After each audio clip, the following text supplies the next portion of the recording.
Hi, everyone. Today we're joined by Jack Brewer, who's a researcher. He's gone heavily into researching, especially NICAP and its association with the intelligence community. So we'll talk about that and other stuff as well, more contemporary issues in ufology, and also Skinwalker Ranch. So, and then I'll finish with some questions which were submitted to me by other people. Now, I'll put some links to Jack's books as well in the description to this video and his website, the UFO Trail blogspot. Now, first of all, Jack, what got you interested in the intelligence community's involvement in the UFO saga? I kind of backed into it, Luis. I'm interested, like I think most people are, in the crazy stories and the sensational claims. And there seems to be so many of those stories that initially it might, like at first couple looks, it seems like there must be something to them. And maybe there are. I'm not saying there's necessarily no meat on the bones of high strangeness reports, but the way I got interested in the intelligence community and other what we might call more shady aspects of the UFO arena is I just got tired of stories with no resolution, like no possibility of resolution, to hearing endless accounts of things people saw in the sky, things people reported seeing in their bedrooms that really, for rather inexplicable reasons, they associate with UFOs. You know, like why, if you see something odd in your house, would you think there's a UFO story involved? And you know, a number of things like that I just got tired of chasing down, but I remained interested. And so what seemed to me to at least have potential to get under a glass was looking at things people do. And as Carol Rainey, I think, once said to me something to the effect of, you're looking at the things people are, the people that are pointing instead of what they're pointing at. And I thought that was a pretty good analogy too. And that often involved the intelligence community. More than other fringe subjects in the UFO genre, we often find current and former members of the intelligence community not only lurking around the conferences, but headlining them often and being the subject of interviews. And that seemed to offer to me things that I could actually document and follow up on and use the Freedom of Information Act, the FOIA, to follow up on things people had said and done, and how often they contradicted themselves, what units, what divisions of what agencies they worked in. Like that was something that began to annoy me too. Not only the sensational stories that have no resolution, but when people will say the CIA did this or that, or you know, the powers that be are this and that. Well, people that work at the CIA have names and they're assigned to specific divisions they're employed in. And it seemed like, and often we can get it much more streamlined as who specifically is someone pointing a finger at. And that's even a tell. If we can't get it down to what division of the CIA, what person, who are you talking about? Well, then I think that's something that needs to be looked at as well. And so that's a general reason I got involved in or interested and involved in researching the intelligence community. So can you give us a little breakdown of the different ways that the intelligence community or the military services might seek to exploit UFOs, and or just the general topic of UFOs and what their motives are for doing that? One of the first examples that comes to mind is there's an early 1950s cable, a message that has been declassified and is available on official government websites. I don't have that information right in front of me, but what it amounts to is in the early 1950s, the CIA was involved and actively sponsoring a coup in Guatemala. They wanted to oust the current leader and facilitate his change. And the people in Guatemala were aware of this, and there was a white paper published about the CIA's involvement. And this was done through an operation involving a number of people in the CIA that went on to be influential in other aspects of the CIA. It was Operation PB Success was the name of it, and they were well decorated for it. Some of them went on to be involved in NICAP or on the outskirts of NICAP as well. And this white paper in Guatemala outlined different things the CIA had done to influence local politics. Now, this cable that I referenced was sent from CIA headquarters to assets in Guatemala. And they suggested to their assets in order to consider changing the news cycle and what the CIA termed take play away from the story about the white paper and the CIA involvement were a number of sensational topics that tend to hook people's attention. And one of them was to create a fantastic flying saucer story. And so that gives us a direct example in early 1950s history of the CIA at least suggesting to its assets in Guatemala to consider using basically a UFO hoax to disrupt the news cycle and take people's attention away from CIA's interest and involvement in local politics. Mm-hmm. Would you say that? Which I found pretty fascinating, and it's difficult for me to think that it's a lone event. That probably reflects policy and a toolbox more than just an off-the-cuff idea. You know, like the National Enquirer and its documented associations with the CIA and things like that.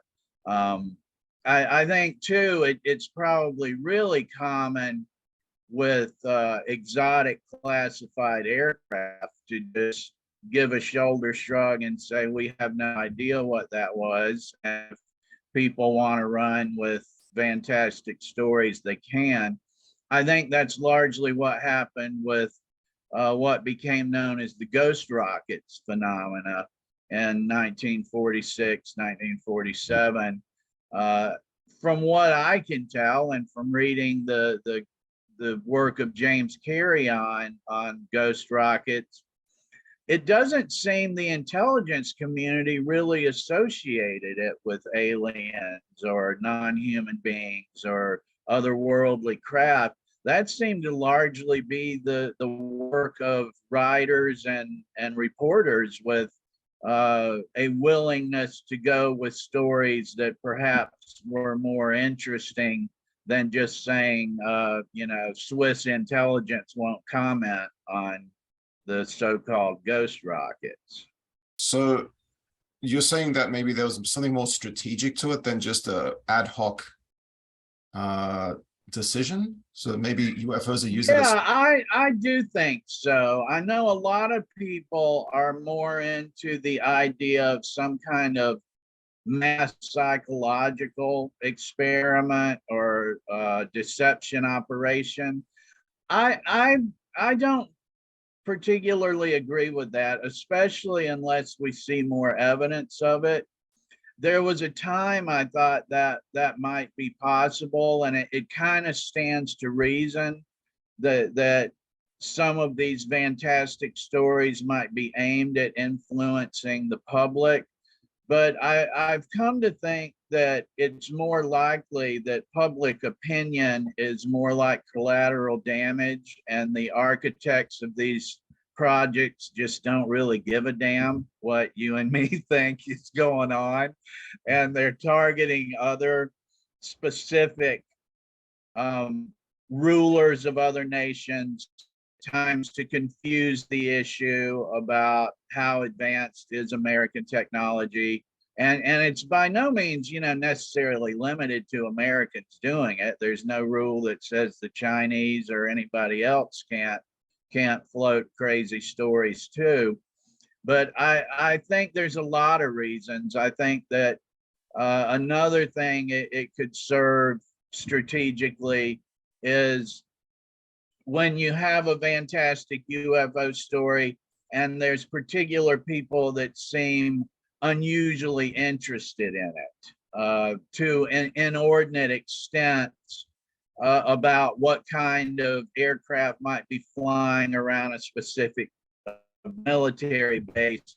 I think that those types of things can serve as somewhat of spy traps as well, to show intelligence officials who's coming at this information, who's interested in it. There was even some talk among both skeptics and believers alike, and around the 2010-2012 timeframe, that there was a lot of monitoring of MUFON's database and websites, and there was some speculation that that might serve the intelligence community to watch who's interested in sifting through these reports. Not the common idea was everybody wants to know about ET, but I think a much more plausible explanation, if adversaries and military intelligence are monitoring sighting reports, especially around military facilities, is to get IP addresses of who's interested and where these IP addresses are showing up, what kind of questions they're asking. And in that way, sometimes I feel like even the sillier the story, the better of a trap for spies it could serve, and that something is so ridiculous that the intelligence community could have a pretty good understanding that someone doesn't believe this story, that's being really inquisitive about it and wants to know who's involved and things like that. I could completely envision at UFO conferences that there can be a subplot of spy versus spy, and everyone's just monitoring who else is there. That becomes kind of dysfunctional, like some of your listeners, and you may be aware of that post 9/11, when the intelligence community got so much free reign with monitoring emails and electronic communications, one of the places they targeted was online gaming communities. And there were so many undercover intelligence officers and agents in the online gaming community that they set up a task force to keep them from investigating one another. They were literally bumping into each other. There were so many of them scouring the gaming community. I could completely see dysfunctional things like that going on, where you're perpetuating your own mystery, not just as UFO enthusiasts, but as intelligence officers looking for spies as well. Mm-hmm. But you haven't seen any evidence of a deconfliction panel in the intelligence community's use of UFOs, right? Like analogous to what was seen with the gaming community infiltration. Specifically, no, I have not. No. But that would be, would you consider that to be a smoking gun for a policy level use of UFOs? If you did find that? I would say so, yes. Again, if we look at like the 2006 to 2012 timeframe, I was in touch with a number of people at that point in time in the UFO genre that felt they were under surveillance, that I believed they were, whether they were or not. I felt like they were convinced. And then when we had the Snowden drops later, I felt like that somewhat validated their suspicions and their concerns, and that I got the feeling from talking to people in the UFO genre that there was surveillance going on for reasons that were associated with their interest in UFOs, that it may have been reflecting more a unit or officers that needed to justify the tasks they were on more than they were actually doing anything of important national security. And by that, I mean, as we learned in the Snowden documents, that surveillance officers would justify a subject, then they would take 3 leaps out from their circle of contacts, their Facebook contacts, their email contacts, things like that, to where it really gets pretty dysfunctional trying to justify what you're doing. You know, you could end up monitoring the electronic communications of someone's maid's exterminator eventually. You know, it just gets crazy. And I wondered about that. Like, if people in the UFO community that are hanging out together are kind of passing these suspicions on to one another. And we can certainly go back to the mid 20th century and see where there was a legitimate concern of communist sympathies and what was considered anti-American perspectives among UFO people, and the FBI's investigation of it. And it's easy for me to envision that has not completely gone away, or cycles and resurfaces from time to time. And that would tick a lot of the boxes for me of things that people report happening, and would make more sense to me than the CIA and or the FBI powers that be are trying to suppress knowledge of an ET presence. Mm-hmm. You mentioned Operation PB Success, CIA's operation in Guatemala. Did they definitely use UFOs, or was that just a proposal? It was a proposal from headquarters, a CIA headquarters that is not clarified. It remains redacted in the cable, and sent to assets in Guatemala to consider using a UFO. I forget the exact terminology, but what amounts to a fabricated UFO story to take play away, change the news cycle about the CIA involvement in the coup. And members of that outfit included E. Howard Hunt, for instance. He was considered a influential person and was decorated for his involvement in that operation. And he had worked with Joseph Bryan, and Joseph Bryan's psychological warfare outfit that operated in the Office of Policy Coordination, which was an arm of the CIA and State Department. And Joe Bryan went on to be an influential board member of NICAP, the National Investigations Committee on Aerial Phenomena. So there, and I could go into more circumstantial evidence there. There's certainly more circumstantial evidence to me, in my estimation, that the intelligence community had strategic interest in manipulating the UFO topic than there is that UFOs represent certainly ET or arguably even anything otherworldly. Mm-hmm. So what's the most well documented, in your view, and compelling case of an American state-sanctioned use of UFOs by the IC or military services? Oh, I would say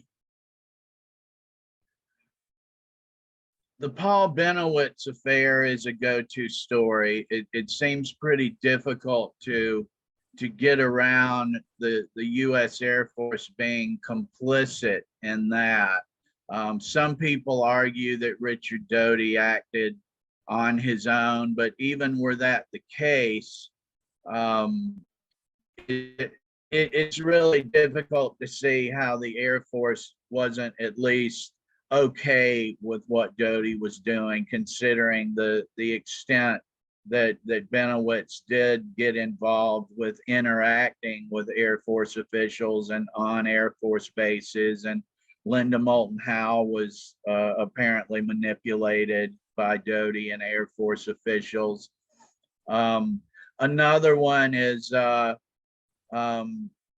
circumstance where they led the filmmakers to believe they were going to give them, I think Howe was involved in that one as well, footage of a landing UFO and at an Air Force base, and then they pulled the rug out from under them after they had a substantial amount of agreement of how they wanted things handled and how they wanted these filmmakers and journalists to represent things.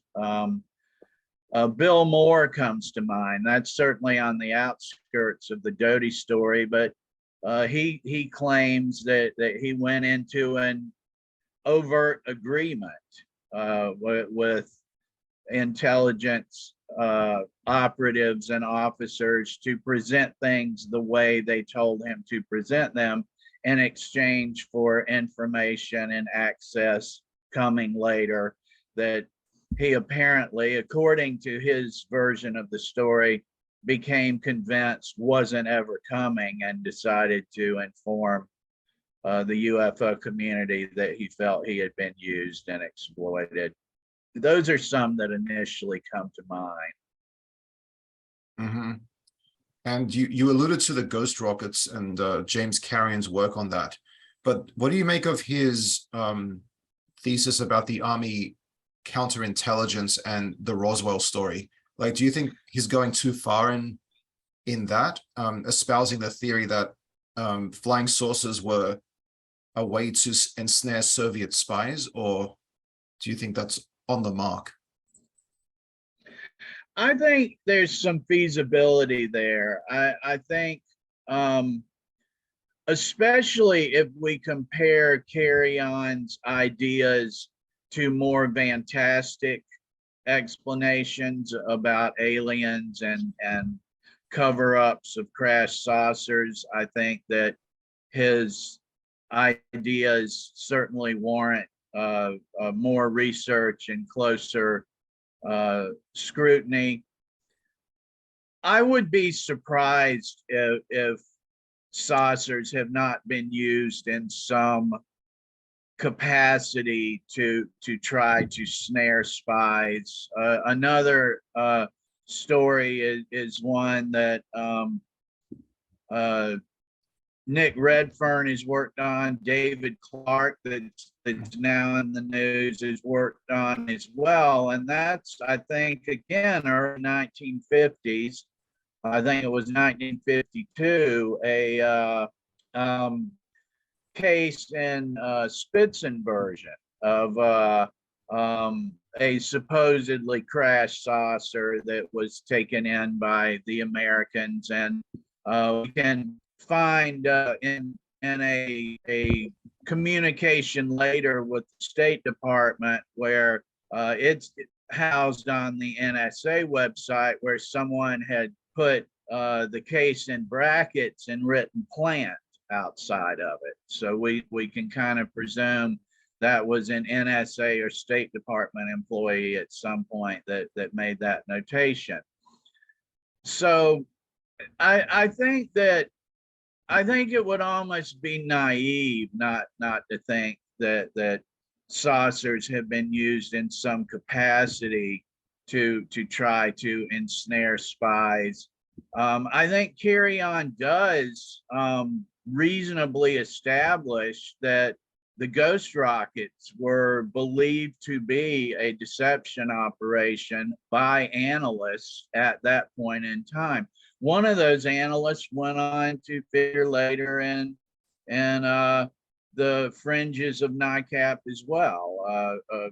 An Air Force and Navy officer that Carry On cited wrote one of the more influential reports on the ghost rockets, noted how it was his assessment that the brass was aware of what was going on because they were showing no concern about it and weren't even bringing officers back off of leave while they were giving stories to the press about rockets flying overhead. And so the intelligence analysts just didn't believe it was a threat that was unknown to the brass. His assessment was it was just above his pay grade to know what was going on, and he wasn't going to give it a whole lot more concern unless he was told to. Mm-hmm.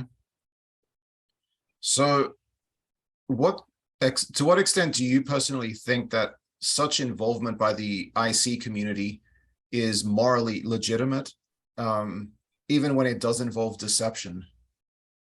That is a great question. That is a really good question.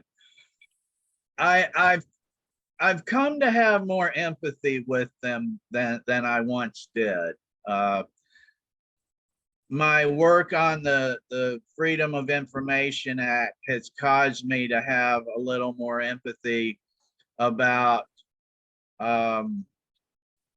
I'm kind of reminded of that Jack Nicholson line in that movie. I think it was Nicholson that said something to the effect of, "This isn't a democracy, soldier. We just uphold one."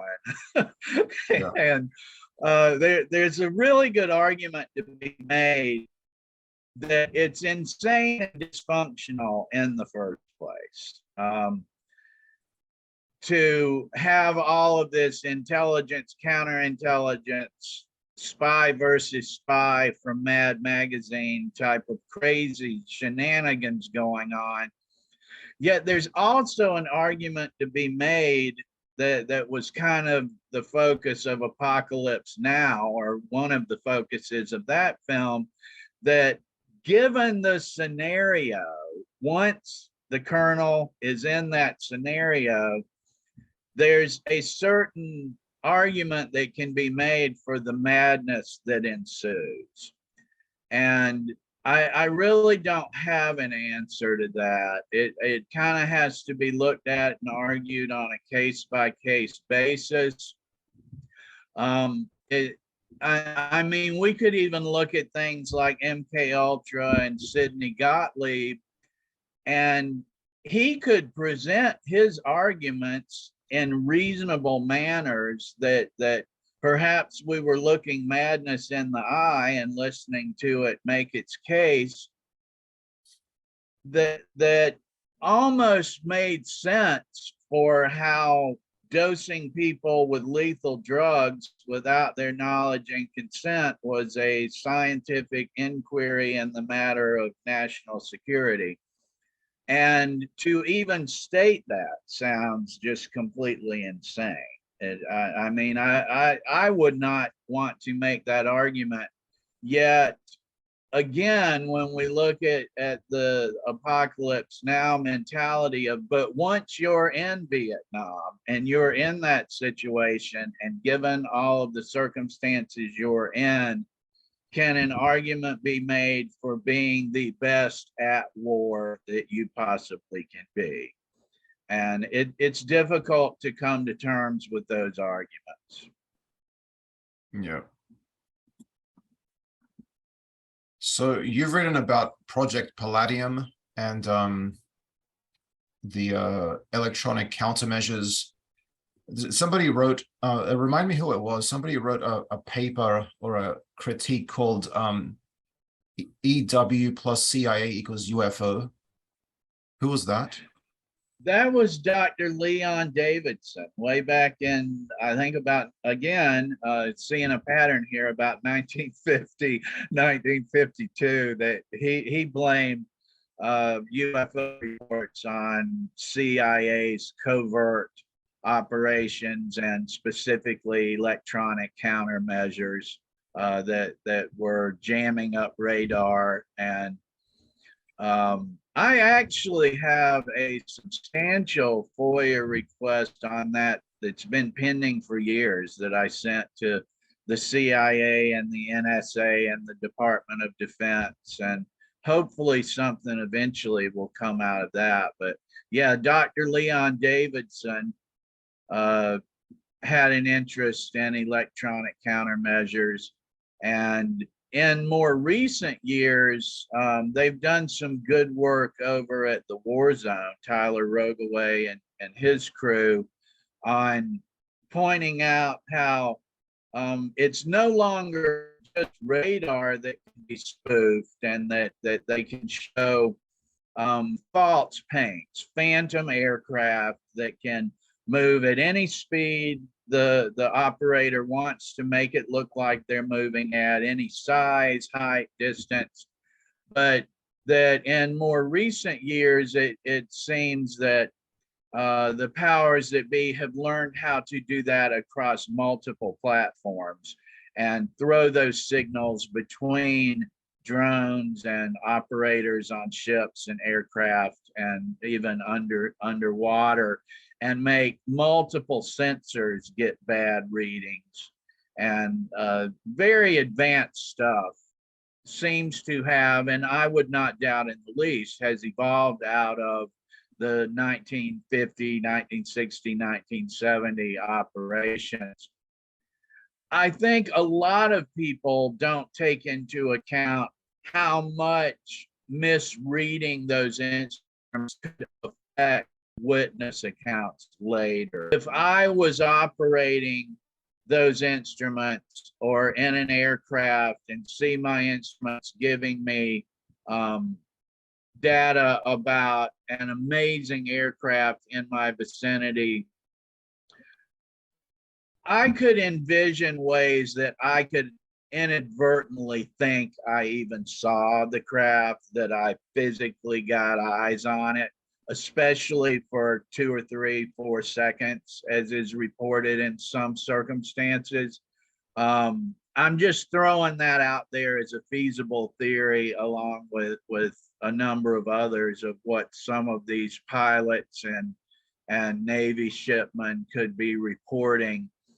I could see that all the more feasible if, as a pilot or a sailor, I'm not aware of that technology that's available. And to add insult to injury, as early as the 1960s, the CIA and its support teams from NSA and the Navy and Army were releasing airborne objects with these operations. And people that are aware of electronic countermeasures and the related projects generally tend to think it's either radar spoofing or an airborne object, and that's not correct at all. it can be both. And so I definitely can understand how I could become confused about what I thought I physically saw an airborne object do if a silver balloon was released in tandem with these electronic countermeasure effects that make my instruments tell me that some type of craft is doing amazing functions in the air. I was going to ask if you think this is all a good fit for the Nimitz encounters. I certainly think it deserves more attention. Yes, I do. And I was going to say, and the whole point, at least of what has been released thus far, is to learn how the targeted vessel responds to these circumstances. It's intelligence gathering for the team that is doing the radar spoofing and launching the aircraft in tandem with the spoofing. And that would be, and I don't think we hear near enough talk about this, that would be why the Navy vessels involved are not shooting down the drones or capturing the drones or going to radio silence. They're just not going to give them what they're fishing for, which is electronic intelligence about how they respond to the circumstances. Yep. And I think we could use a whole lot more attention on that. Mm-hmm. So what do you think, given the evidence that you've acquired through FOIA, newspaper clippings and stuff like that, piecing together the personalities and organizations involved is the most likely reason for IC people involved in being involved in NICAP? I would speculate a number of reasons. I think that NICAP may have, on the drawing board, may have been intended to serve a similar function as any one of hundreds, if not thousands, of other nonprofit corporations that the CIA was unequivocally established to have been involved with during that point in time. And what those purposes involved was funneling funds to projects that they didn't want to be associated with. I think that it may have also potentially given them opportunities to go conduct research under the guise of UFO research that would not have been for UFOs, but would have been spy work. I think that's what they were doing. I think it's relatively clear that's what some CIA assets may have been doing with the Economic Cooperation Program Administration, ECA, I think that was called, that was involved with groups on the fringe of NICAP. I think that they may have an interest in NICAP for counterintelligence reasons, such as who was leaking documents to UFO researchers, such as their director, Kehoe. If they weren't initially, I think they were after Kehoe started making noise and got the platform and the attention he did. It's difficult for me to envision the FBI would not have been interested in those leaks. That's essentially what their job is.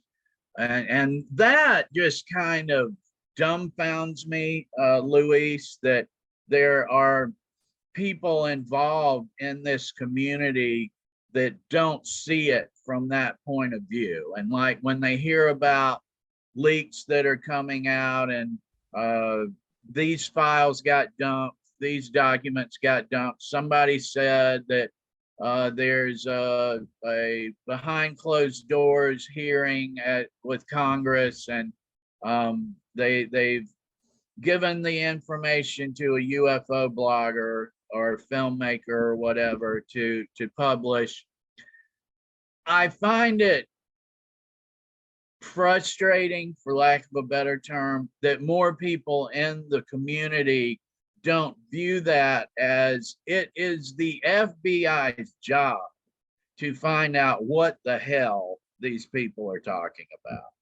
So if they're not under surveillance for saying things like that, I really don't understand why. Like there's implications to that alone. If they haven't been interviewed by the FBI about so-called top secret information that's been given to them, well, then there's some implications we should be able to gather from that lack of an interview.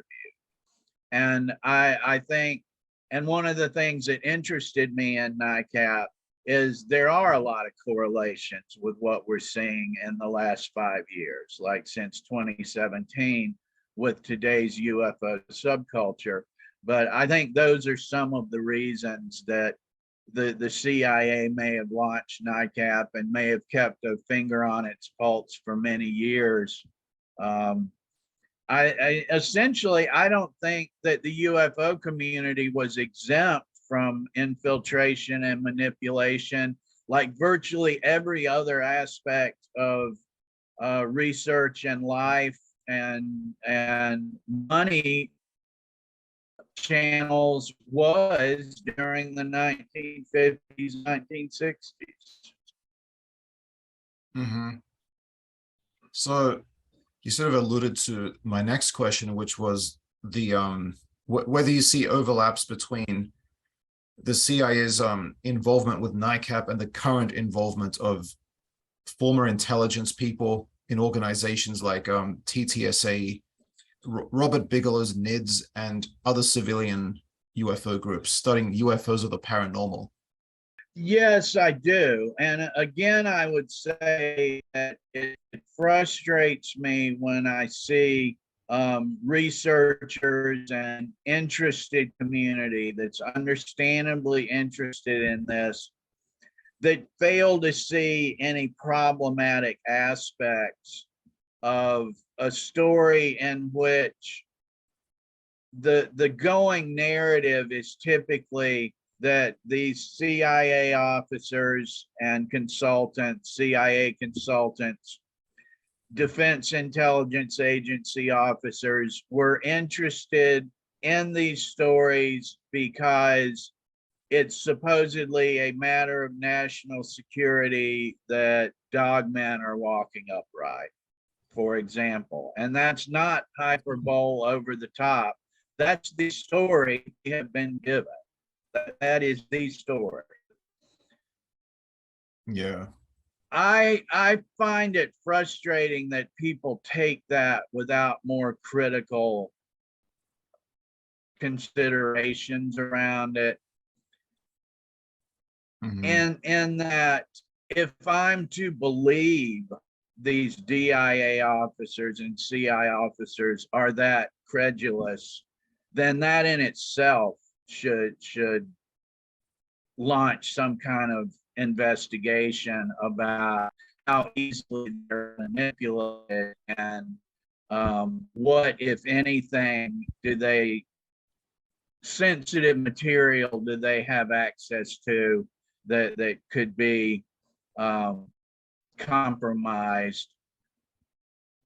In short, I would say the UFO subculture has a poor understanding of the intelligence community, as did I when I got interested in UFOs.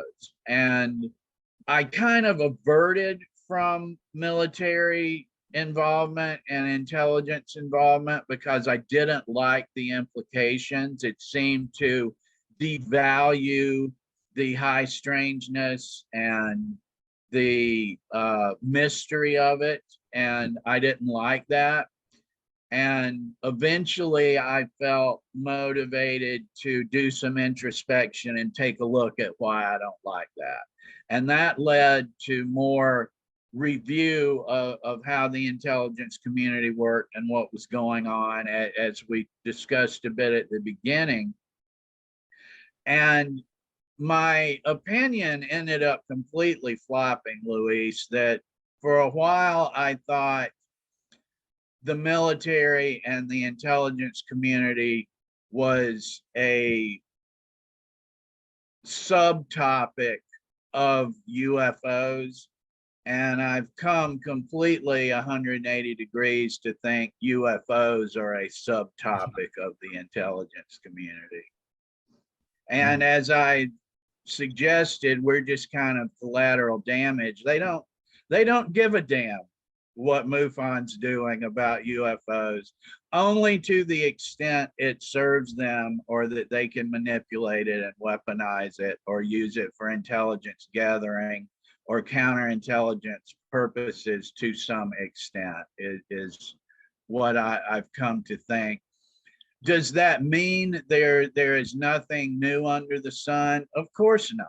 I mean, we don't even know what the universe is. There's plenty more to be learned and to be discovered. But I think it's more than clear that topics are exploited and weaponized by the intelligence community. And we could use much more caution and buyer beware, and getting a hook in our jaws and getting reeled in with some of these stories that come straight from intelligence officers, you know? Sometimes people make a big deal about former government officials espousing their belief in UFO narratives, such as extraterrestrials. But do you think that there's one possible mechanism for these people, these government insiders, becoming convinced of an ET presence is that maybe they're on the periphery of a counterintelligence or deception operation, or they're not necessarily the targets themselves, but they might be tricked by it. So they might want access to information that they don't have a security clearance for example, and then they hear these stories which originated from the IC, and they start to convince themselves that there is an alien presence. Is that possible? I think it's extremely likely that a number of people that have been involved in projects like surrounding Robert Bigelow and NIDS and Skinwalker Ranch are not fully read into all of the information and are confused. I think some of them believe what's taking place. I think that's extremely likely. You know, about the ghost rockets, again, we'll use that example. James Carrion's idea was that it's just a handful of people at the core of it that are the architects and know the whole story, and others are only informed on a needs to know basis. And I can see where if there are a bunch of credulous scientists and grant writers that have made their living failing upward, exploring supposed entities that come in and out of portals in the desert in Utah, that not only is there no advantage to informing them of perhaps any other operation that may be, but you would even encourage their continuing credulousness and promoting their systems of belief, because it makes it all the more difficult to discern what's actually going on if it is like a literal Scooby-Doo type of scenario, that they have reasons they're wanting to either attract attention to Skinwalker or deter it from Skinwalker at different points in times. I think that's extremely likely. Yeah. And more generally with the UFO topic, do you think that it's attracting dangerous political currents, or is it still largely benign? I think it's dangerous. I think that we've been shown it is. I know a lot of people deny this and try to act like it's just fun and entertainment, but I don't think we have to get far into the intelligence community and Paul Benowitz to see the potential dangers that come up. We could look at Heaven's Gate and cult activities that have surrounded UFOs. We could look at the Nashville bomber. We could look at people that got involved deeply in different conspiracies and actually even murdered people over some combinations of mental health problems, perhaps maybe drug abuse, all compounded by UFO problems. Generally speaking, it's not helpful to encourage wild ideas in the public domain. Yeah. Is my understanding. Mm-hmm. So this question comes from Campbell Moreira. He wants to know if you can give us a very quick rundown of what you think of the UK Ministry of Defence Condign report, which was declassified in 2006, and that David Clarke has been instrumental in bringing to light. I'm afraid I do not know details about that. I appreciate Dr. Clarke's work, and a number of things I have followed that Dr. Clarke has done in the past. I am not someone that could give an informed or qualified opinion on that, though. Fair enough. He also asks, do you have a favorite UFO teaching case that, in your view, best demonstrates how ordinary events can produce extraordinary reports?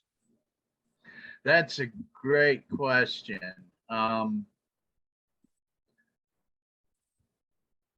We've kind of been talking about some of the photo analysis that I've been seeing going around Twitter in recent days is good too, about how when we're conditioned to see a UFO, an aircraft operated by a non-human intelligence, wherever it may be from, we're conditioned to see that, and an argument could be made that every UFO photo I've ever seen is somewhat of an ink blotter test. You could argue none of them have really been conclusive or that significant, and even when they're clear and look pretty incredible, that definition of incredible is in comparison to what I've seen in movies and things like that, and might cause me to ask myself, is it a forged photo? Is it some kind of drone? Is it just a frisbee that's thrown? Any number of things. So I think many cases like that provide good examples, and I'll even mention Skinwalker again. That's one that could give us a wealth of study on years and years and years of claims that have come out of that we don't so much as have a photograph of anything that's supposed to be particularly anomalous. It's really fascinating when you think about it, that with all of the money that's gone on into all of the equipment, all of the scientists, it remains a fireside story, and really nothing more. And maybe that'll change, maybe it won't. I know the current owner, Brandon Fugel, he has some different things to say about it. For my taste, and I understand why people are interested in it, I tend to look more at it from the perspective of if Mr. Fugel argues for more time to present reasons that he finds this so incredible, well, then I would argue then it's too soon to be saying you find it so incredible. Yeah. So what do you think is going on at Skinwalker? What's the, I mean, people say that maybe it's just a scam, but obviously some people genuinely believe that there's something going on there. So I see it as a mix of motivations or outlooks, but what do you think? I completely agree with that. I think it's layers of agendas. I think it has been for years. I think it's a mixed bag of purposes and beliefs.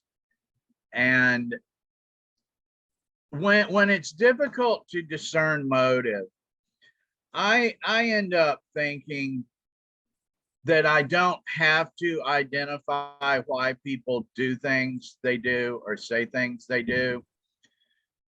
I can still identify that they have not given information available for public review that justifies the assertion they make, whatever their motive is for making it. Yes. And the ones who are milking it for money or cash and they really don't believe any of it, can such people be charged with consumer fraud in a court of law? Has that ever happened in the UFO saga? I don't know. That's a good question. I'm not. I don't have any legal expertise on that. Generally speaking, it's not against the law to file a fake UFO report, like with an organization like MUFON or New Fork or someone like that, or to even, report it. We might start getting into problems if it's reported to the police. There could be some false police reports if it's knowingly a hoax and not just a misinterpretation. But oftentimes, I don't think law enforcement has wanted to spend its resources tracking those kind of stories down or investigating them. I know that the FBI began to take notice when it started involving crimes of exploiting money. There have been some convictions where people that lied about for instance, their involvement with beings from Venus, and that they were starting a company and going back and forth from Venus, and got money from an investor to work on that. The man that did that was charged by the FBI with fraud. So I think the fraud can start coming up if significant amounts of money change hands. It gets really tricky though to identify like the difference between contributing money as an adult knowingly to help a cause and actually being the victim of fraud. It's a lot of it's just very similar to like a church taking donations and or a speaker wanting donations for his beliefs and agenda. And typically the FBI hasn't gotten involved until crimes are committed. That it didn't seem that the saucer story was the primary aspect of the crime, just one of the tools that happened to be used in its execution. Right. Which is to say, I mean, you know, to be blunt, generally speaking, law enforcement and the FBI seems to have taken a position of if you're dumb enough to give your money and your allegiance to people that lie about aliens, then you know, deal with it. It's pretty much been the going policy, at least in practical terms and the way it plays out. Yeah, that's a very kind of free market attitude, isn't it? That you can succeed or fail on your own merits. Yeah, it is. It is, and it is concerning. I feel like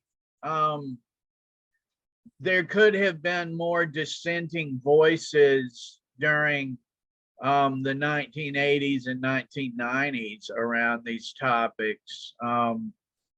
I think people would be surprised to hear how much that's changed. That like I think in the community today and the genre today, people pretty much view MUFON as kind of an entertainment company or a tabloid, no matter what they claim they're doing.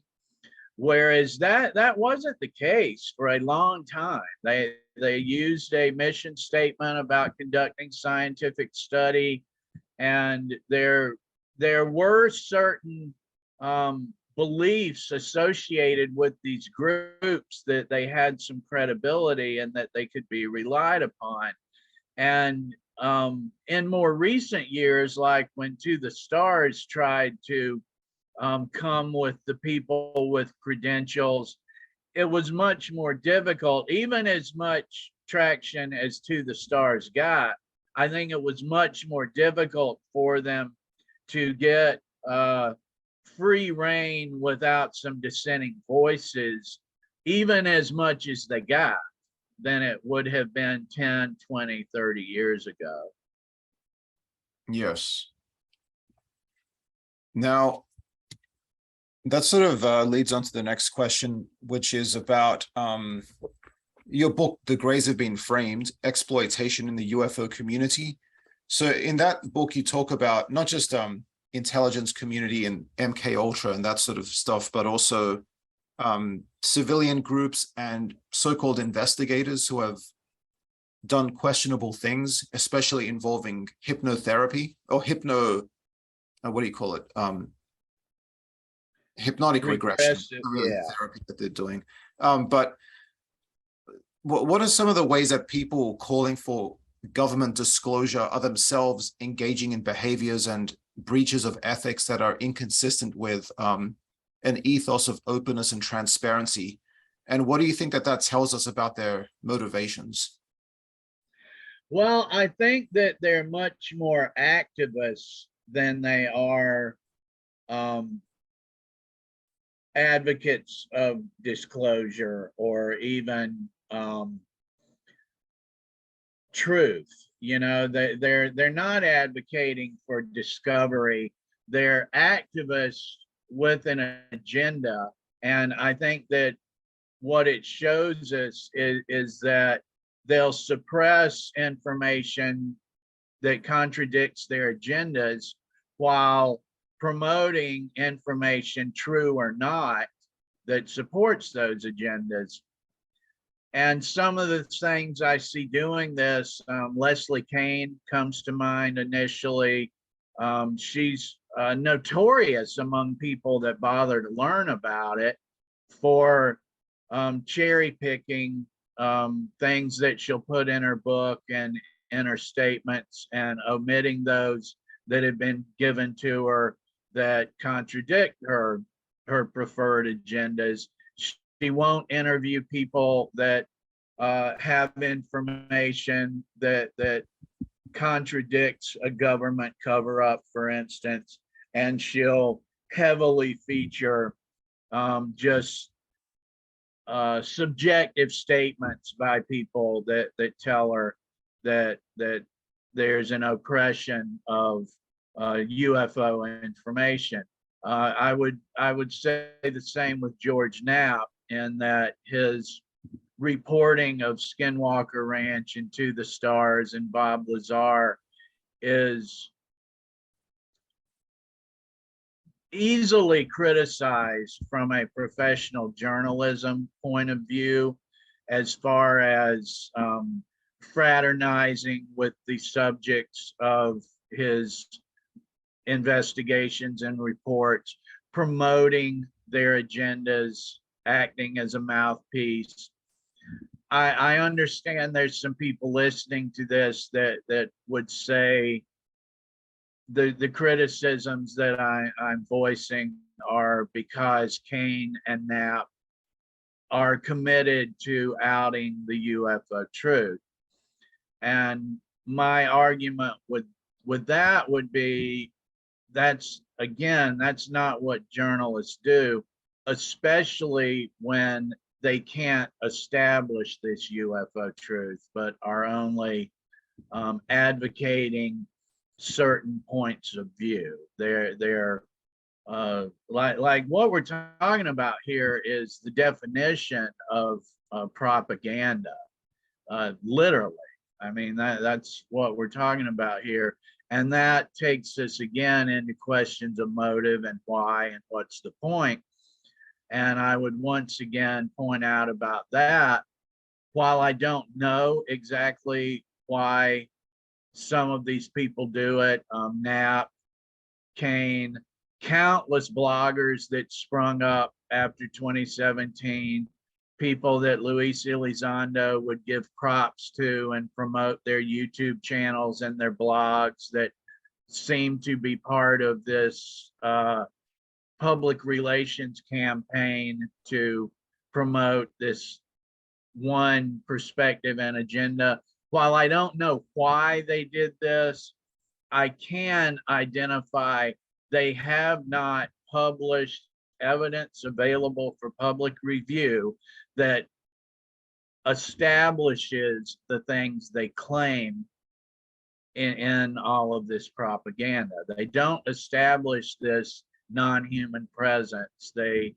contradict themselves. They don't answer the tough questions. They don't do anything but softball interviews with the subjects of their investigations. They don't even ask critical questions that sometimes scream themselves, and their omission is glaring. And I do not see that as doing a journalistic service to the readers, the topic, or the community at large. Yes, absolutely. This is a question from Nick Callis. He's asking, who are you writing for? Meaning, do you think skeptical writing or outreach to UFO enthusiasts is fruitful, given that they may not share or understand the importance of standards of evidence? In other words, how do you effectively communicate across the aisle? That is very challenging, and some of us are better at it than others. When we've been at it a while, it's easy to lose our temper. It's easy to get frustrated and to lose our optimism. And it's easy for that to be seen when we can all access each other as regularly as we do these days through social media.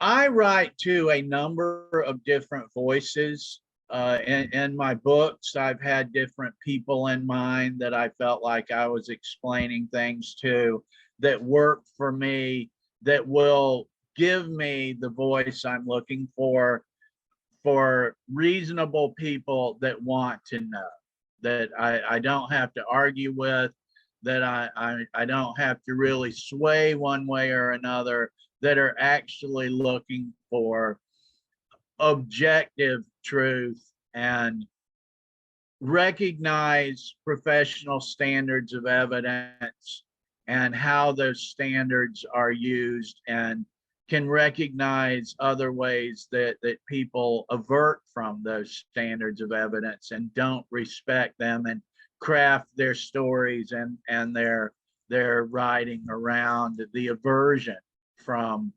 those things and argue in logical fallacies and in circular logic. I try to stay even-handed. Sometimes I try to write in a reporter's tone without an emotional interest. But the fact of the matter is, there are certain things I'm more interested in than others. I'm not just reporting where the news goes. There's certain things that are of interest to me, and so that's what I write about. I find that an advantage of not being money motivated. Is not a concern of mine in doing this. It's not my livelihood, in other words, and I feel like that gives me an advantage of being able to look at particular stories I'm interested in and then frame them in the way that I like, which is to pull out things and take an objective assessment. And I don't have to give equal time to people and narratives that don't respect standards of evidence, and I can focus more on establishing what has actually been verified or not about a story. And again, that's really what got me to the point of view that I'm at now, is when I started taking that approach more and more, I found out often how very little is actually established other than hearsay around so many of these ongoing stories. Yeah. And Nick also asks, what do you believe is the role of the UFO skeptic in the greater so-called UFO community? I think the skeptic is probably the most important part of the UFO community, because not only if they practice healthy skepticism, if they are not unreasonably discounting things out of hand, and if they are not taking, if a person is not taking a role of a true believer of just promoting every story that has a favorable UFO framing to it. I think the skeptic, the healthy skeptic, is the most important part of the equation, because not only do they shed light on what is worthy of attention, but they also are who has to be convinced. That's who you need to take your best stuff to. You don't take it to George Knapp or Jeremy Corbell. You need to take your smoking gun story to a professional journalist with knowledge in the national security arena, and that preferably has some understanding of the fringe genre. And when I'm thinking people like that, I'm thinking Sharon Weinberger comes to mind, Sarah Scholes, Keith Clore. These are the people that, if you have verifiable evidence, is who will acknowledge that you do and who will see it as verifiable evidence.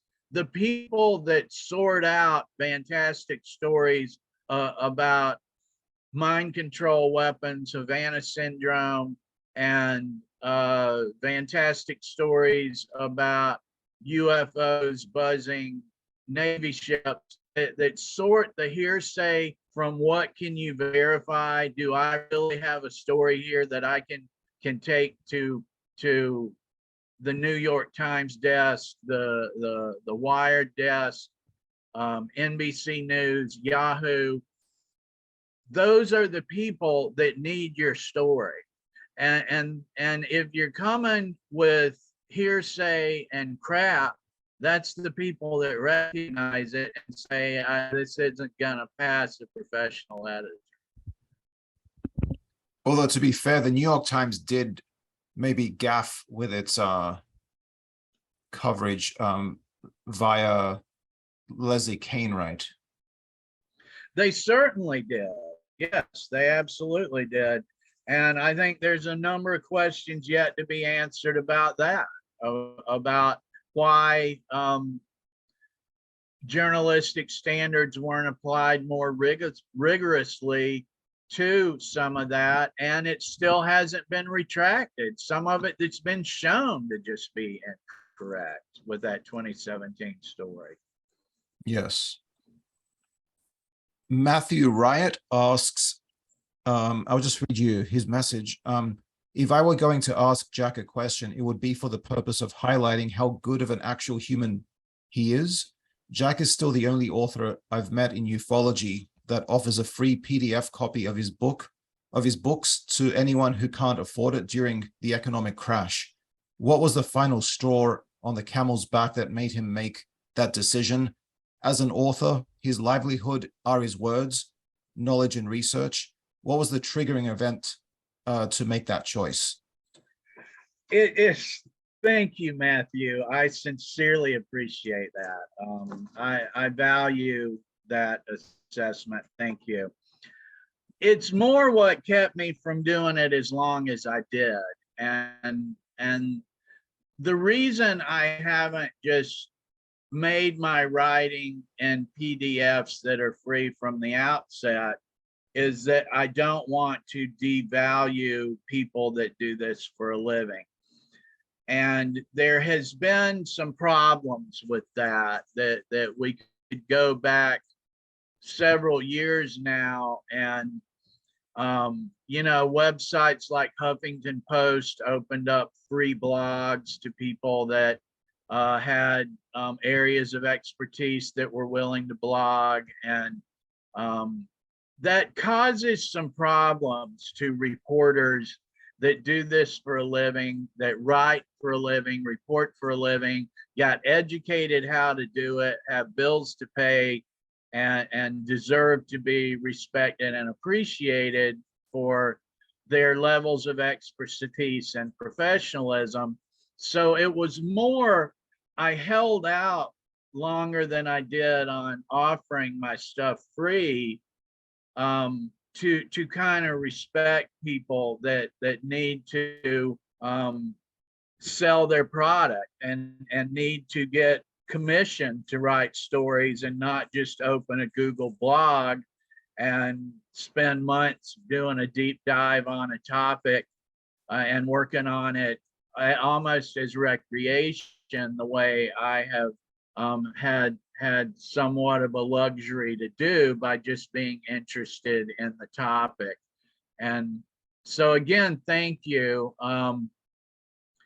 I wish everything could just be open source and free, but I understand why some people, there's costs associated with operating websites, with operating services to produce podcasts and video casts on ongoing basis. And so I can really appreciate that. I wanted to morally, at the least, support people that need to run Patreons and get funds. And I'm actually, this kind of segues us into one of the things I began enjoying doing was helping people when I had some understanding of things. And one of the ways that manifested was with the FOIA process. And I have had some good mentorship, people that have offered me their knowledge of the process. And so I was not only interested in helping others with their interests, but I wanted to submit more requests and follow the process. There's any number of things, a flow chart, so to speak, with the FOIA that can happen depending on how agencies respond. Then the ball's back in my court. There's a number of ways I can respond and then volley it back and forth and experiment with different things. And so I enjoy doing that with different people that I'll let them decide if and when they want to publish what they're learning through the FOIA and the material that we've obtained. But that's also led to me working more with some of these people. And I do have some projects in the works that I'm hoping to be talking more about publicly soon, and am excited about that I think will be organizing more around the things that I've been discussing with you, Luis, this afternoon, and organizing more opportunities for people to get involved, or at the least interact with us and collaborate with us on things that are important to me to investigate and for others to investigate, and foster a community of credible research and the standards that I'm always saying need to be respected. And I'm looking forward to doing more of this more vocally and in a deeper capacity than I have been doing. That sounds excellent. I'm excited about it. Oh, me too. Yeah, I'm excited to hear about that. Final question. Have you ever seen a UFO? I have seen things in the sky that I didn't know what they are. Yes, I have. And that's actually part of my journey into a more skeptical position. And when you asked, does it ever do any harm for people to be involved in this? Yes, it does do harm. And I came into the UFO subculture at different times, wanting to learn more about UFOs, thinking this was the place to seek more information, and sought it from organizations like MUFON that claim to have a scientific basis for their investigations. I found that to be incorrect with a number of the people I dealt with. I found people I was interacting with to want to persuade me to champion their cause. People are very, and I don't think it's even deception at times.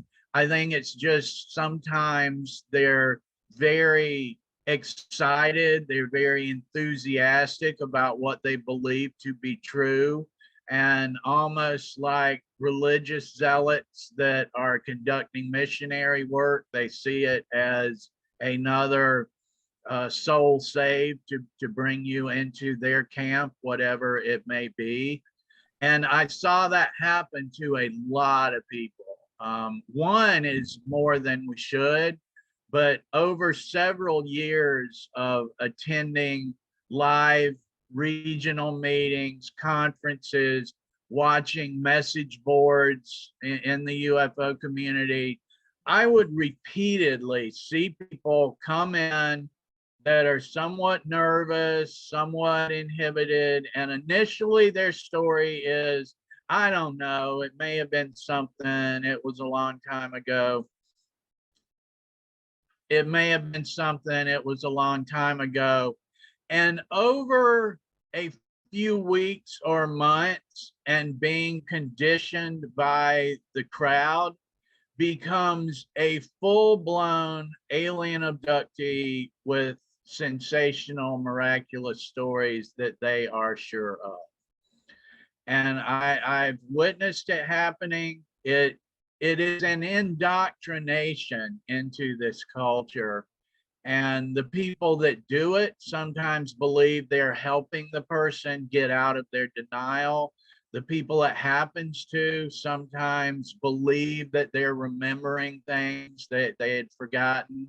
Often hypnosis was involved in these circumstances. Luis, as I mentioned in The Grays Have Been Framed, I have sat in a MUFON meeting and watched a facilitator conduct group hypnosis with a room full of people to help them recall their interactions with aliens. Mhm. That should be horrifying for people to consider is going on in the meeting rooms of restaurants and libraries and whatnot in the cities of America.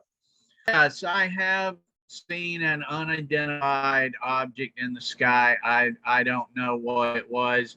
I've become comfortable with not knowing and being okay with I probably will never know what it was. And I'm okay with that now. I decided to make it a little less personal about me and my case and more about just exploring and researching these social dynamics that I see in the UFO community. Yes, that's a good point. But how would you that the particular UFO sighting you had, how high would you rank it in terms of strangeness? Oh, it was strange to me at the time. Looking back on it, some uh, 45 plus years later now, I would have to say that based on what I've learned about memory and how memory works, I probably don't have a um,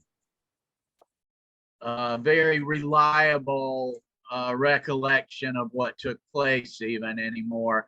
Um, and I've just gotten to where I tend to not want to discuss things about me in particular for a few reasons. One is what we were just saying, that once you throw something out there, it's reasonable then for people to want to dissect it and want to know more about it. And then they begin, Yeah. typically, they begin to want to pull you into, well, could it have this, could it have that, and pulling you into conclusions about it. Another reason that I think people should consider more in UFO arenas is these things are often not exclusively our story. And by that, I mean there are often other people involved. The implications to other people start um, becoming more and more relevant. And if they don't want to be interviewed and asked about it, that's something that we should take responsibility for before we start talking about it, on the internet. Yeah. Well, Jack, thank you very much for talking to me. Jack is the author again of The Greys Have Been Framed, Exploitation in the UFO Community, and Wayward Sons, NICAP and the IC.